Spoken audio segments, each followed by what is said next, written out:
ఇప్పుడు థెరపీ వచ్చింది, వర్షాలు ఆగినాయి కాబట్టి క్షేత్రస్థాయిలో కలెక్టర్లో మీరు బృందాలను పంపించండి.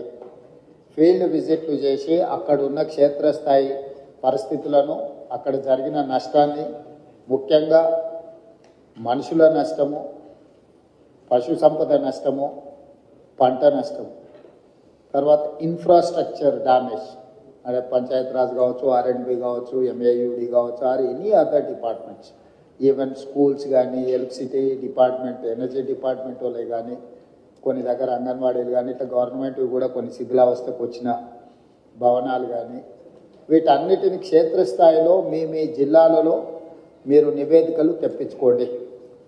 దాంట్లో ప్రజాప్రతినిధుల సహకారం కూడా తీసుకోండి.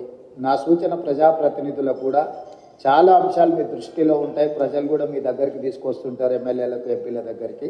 మీరు కూడా వాటిని ఒక నివేదిక రూపంలో కలెక్టర్లకు పంపించండి. దాంతో ఏమవుతారంటే మాకు ఒక రిపోర్ట్ తయారు చేసి డిజాస్టర్ మేనేజ్మెంట్ నుంచి కూడా గవర్నమెంట్ ఆఫ్ ఇండియాకు నివేదిక ఇవ్వడానికి అవకాశం ఉంటుంది. కాబట్టి సంబంధిత అధికారికి అరవింద్ కుమార్ గారు కూడా నా సూచన, ఏ ఫార్మేట్లో మీకు పంపాలనో ఒక పర్మనెంట్ ఫార్మేట్, వాళ్ళకు ఒక డైరెక్షన్ ఇవ్వాలి. ఇప్పటి వరకు మనం ఎప్పుడు పెద్దగా క్లెయిమ్ చేసుకోలేదు కాబట్టి అధికారులు ఆ ఫార్మేట్లో పనిచేసే విధానాన్ని మర్చిపోయారు.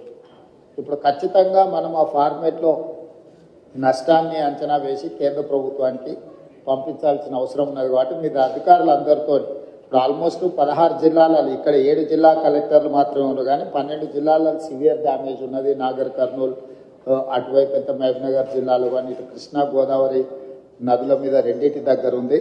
నా సూచన ఇన్ఛార్జ్ మంత్రులకు కూడా ఆయా జిల్లాలలో మీరు సమీక్ష చేసుకొని లోకల్ ఎలక్టెడ్ రిప్రజెంటేటివ్స్తో ఒక మీటింగ్ ఏర్పాటు చేసుకొని ఆ కలెక్టర్లను కూడా నివేదికలు తయారు చేయమని చెప్పి, దాన్ని ఓవరాల్గా రెవెన్యూ మినిస్టర్ గారు, disaster management comes under revenue, మీరు అందరు మంత్రులతోని సంబంధిత అధికారులతోని మీరు తక్షణమే సమీక్ష చేసుకొని నివేదికలు సిద్ధం చేయండి.